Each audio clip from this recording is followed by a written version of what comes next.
All right, chapter 9, the recipe. I hope you haven't forgotten that while all this was going on, I was still stuck behind the screen on my hands and knees with one eye glued to the crack. I don't know how long I had been there, but it seemed like forever.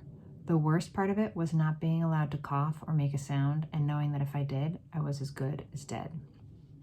And all the way through, I was living in constant terror that one of the witches in the back row was going to get a whiff of my presence through those special nose holes of hers. My only hope, as I saw it, was the fact that I hadn't washed for days. That and the never-ending excitement and clapping and shouting that was going on in the room. The witches were thinking of nothing except the Grand High Witch up there on the platform and her great plan for wiping out all of the children of England. They certainly weren't sniffing around for a child in the room. In their wildest dreams, if witches have dreams, that would never have occurred to any of them. I kept still and prayed. The Grand High Witch's dreadful gloating song was over now, and the audience was clapping madly and shouting, "Brilliant, sensational, marvelous! Oh, you are a genius, oh brainy one! It is a thrilling invention, this delayed action mouse maker. It is a winner! And the beauty of it is that the teachers will be the ones who bump off the stinking little children. It won't be us doing it. We shall never be caught." "Witches are never caught," snapped the Grand High Witch. "Attention now. I want everyone's attention, for I am about to be telling you what you must do to prepare the Formula 86 Delayed Action Mouse Maker." Suddenly there came a great gasp from the audience. This was followed by a hubbub of shrieking and yelling, and I saw many of the witches leaping to their feet and pointing at the platform and crying out, "Mice, mice! She's done it to show us! Oh, the brainy one has turned 2 children into mice, and there they are!" I looked towards the platform. The mice were there all right, 2 of them, running around near the Grand High Witch's skirts. But these were not field mice or house mice or wood mice or harvest mice. They were white mice. I recognized them immediately as being my own little William and Mary. "Mice!" shouted the audience. "Our leader has made mice to appear out of nowhere. Get the mouse traps. Fetch the cheese." I saw the Grand High Witch peering down at the floor and staring with obvious puzzlement at William and Mary. She bent lower to get a closer look. And then she straightened up and she shouted, "Quiet!" The audience became silent and sat down. "These mice have nothing to do with me," she shouted. "These mice are pet mice. These mice are quite obviously belonging to some repellent little child in the hotel. Eh, boy, it will be for a certainty, because girls are not keeping pet mice." Another stereotype, cultural stereotype. "A boy," cried the witches, "a filthy, smelly little boy. We'll swipe him, we'll swizzle him, we'll have his tripes for breakfast." "Silence!" shouted the Grand High Witch, raising her hands. "You know perfectly well you must do nothing to draw attention to yourselves while you are living in this hotel. Let us by all means get rid of this evil-smelling little squirt, but we must do it as quietly as possible, for are we not all of us the most respectable ladies of the Royal Society for the Prevention of Cruelty to Children?" "Oh, what do you suggest then, O brainy one?" they cried out. "How shall we dispose of this small pile of filth?" They're talking about me, I thought. These females are actually talking about how to kill me. I began to sweat. "Whoever he is not important," announced the Grand High Witch. "Leave him to me. I shall smell him out and turn him into a mackerel and have him dished up for supper." "Bravo!" cried the witches. "Cut off his head and chop off his tail and fry him in hot butter." You can imagine that none of this was making me feel very comfortable. William and Mary were still running around on the platform, and I saw the Grand High Witch aim a swift running kick at William.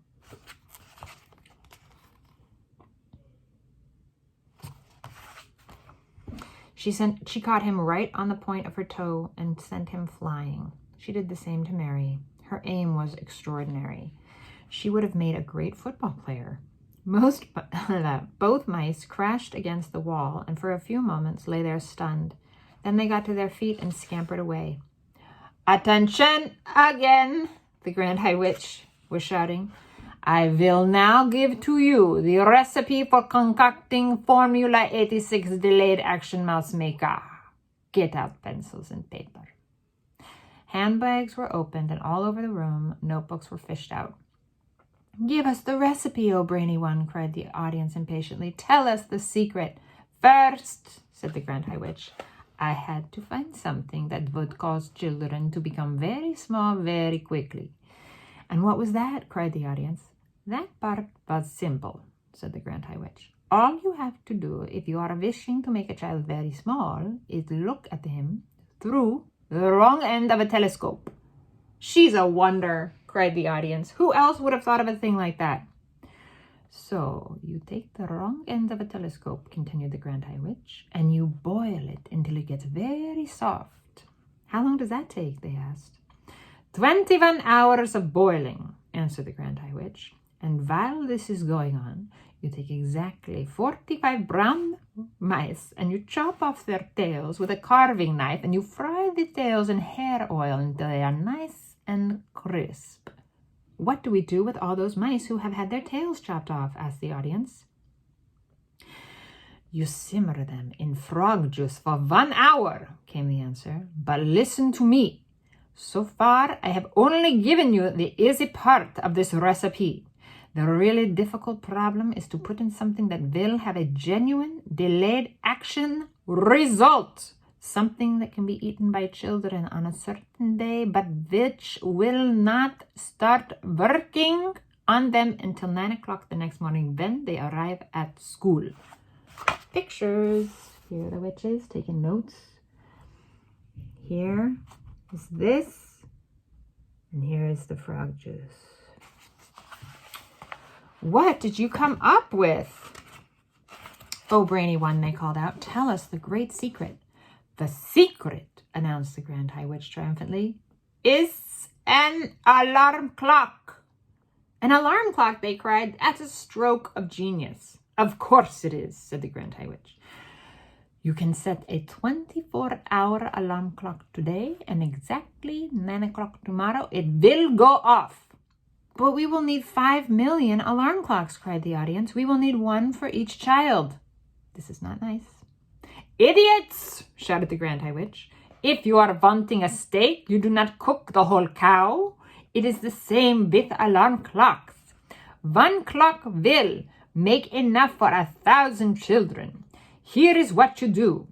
You set your alarm clock to go off at 9 o'clock tomorrow morning. And then you roast it in the oven until it is crisp and tender. Are you writing this down? We are, your grandness, we are, they cried. Next, said the Grand High Witch, you take your boiled telescope and your fried mouse tails and your cooked mice and your roasted alarm clock and you all together put them into the mixer. And then you mix them at full speed.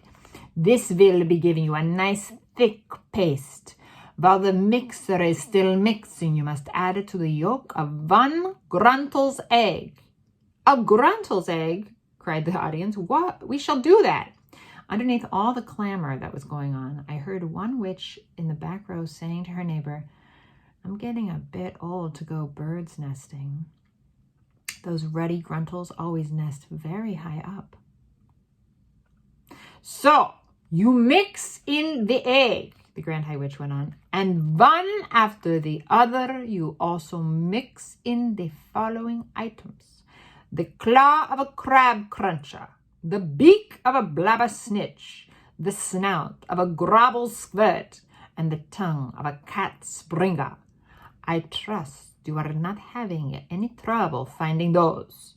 None at all, they cried out. We will spear the blabber snitch and trap the crab cruncher and shoot the gobble squirt and catch the cat springer in his burrow.